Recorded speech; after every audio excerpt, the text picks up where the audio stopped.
Welcome to the History of Rock Music Part 2. I'm happy to welcome those of you who were not part of Part 1 but are starting with us here in Part 2, and welcome back those of you who've been with us for the 7 weeks of the History of Rock Part 1.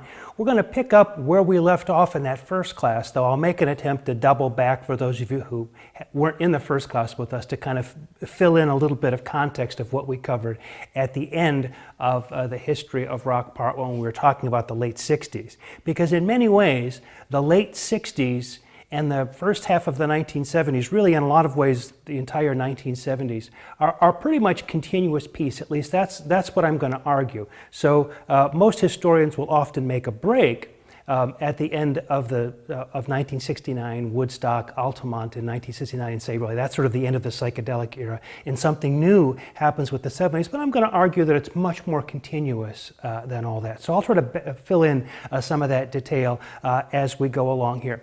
Let's take just a minute to talk about what the 70s, what we're going to say about the 70s this week and in the two following weeks of the course. One of the important things that we need to understand about the 70s is that it really is the rise of what we might think of musically ambitious groups. That is, most groups playing music in the 70s are, even those who are doing music that's more of a kind of blues rock kind of orientation that you would think would not be so concerned with the professionalism of their playing or their technical apparatus, you know, in terms of their technique and stuff, who might be more sort of visceral rather than cerebral type players.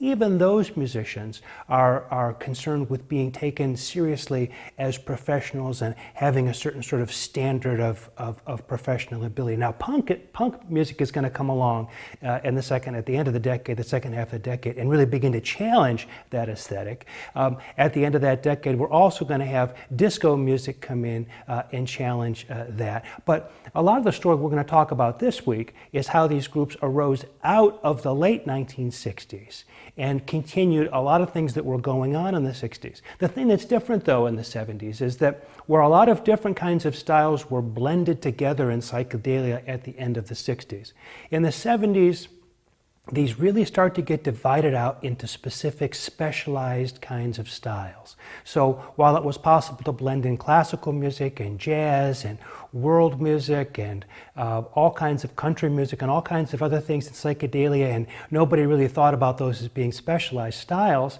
now, when we get into the 70s, we're going to talk about styles like country rock and progressive rock and jazz rock, and these styles that will become much more specialized. So the way I often talk about it when I teach my classes here at the University of Rochester, as I think of it like the cover of that Pink Floyd album we're going to talk about today, The Dark Side of the Moon. You know, on the dark side of the moon, there's the prism there, and coming in through one side of the prism is white light, and then coming after the other side of the prism is the light broken off into all of the colors of the spectrum that come out of it. And that's a little bit the way I see 1970 as that pyramid. Psychedelia comes in containing all kinds of different kind of stylistic elements, and then on the way out, what you get is a breakdown into all of these different kind of specialized kinds of styles.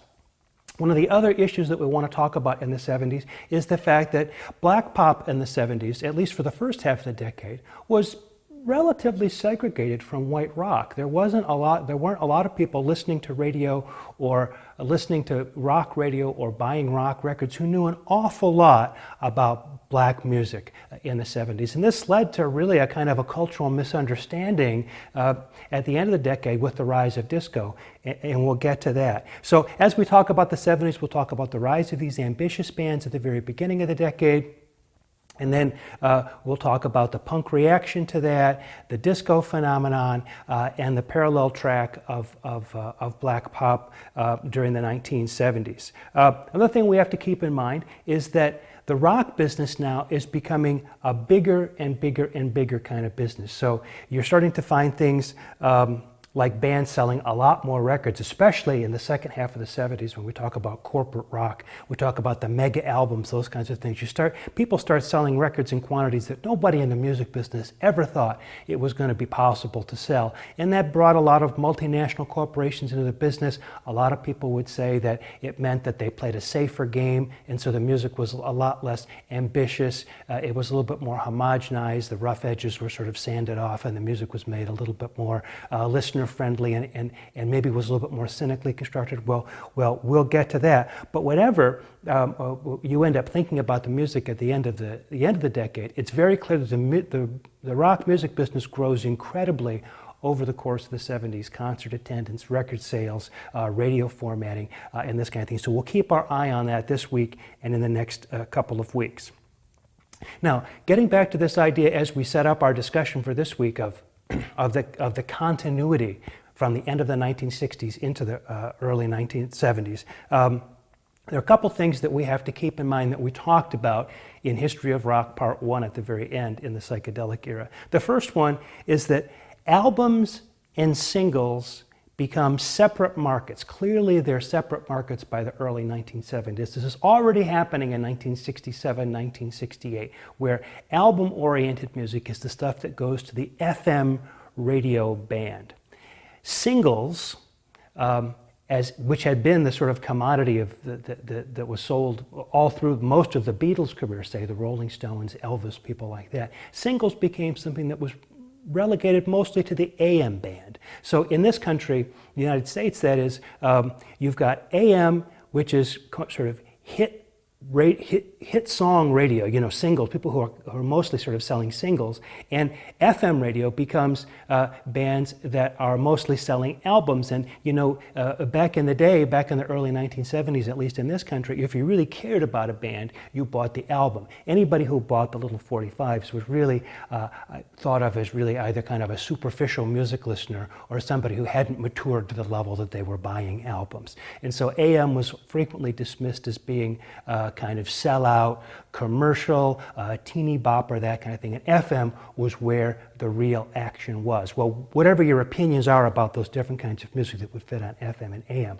our story of the history of rock usually follows what happens on the FM band. So just be aware that there are going to be a lot of acts that are left out because they don't fit the sort of the rock story and are part of AM music during this period.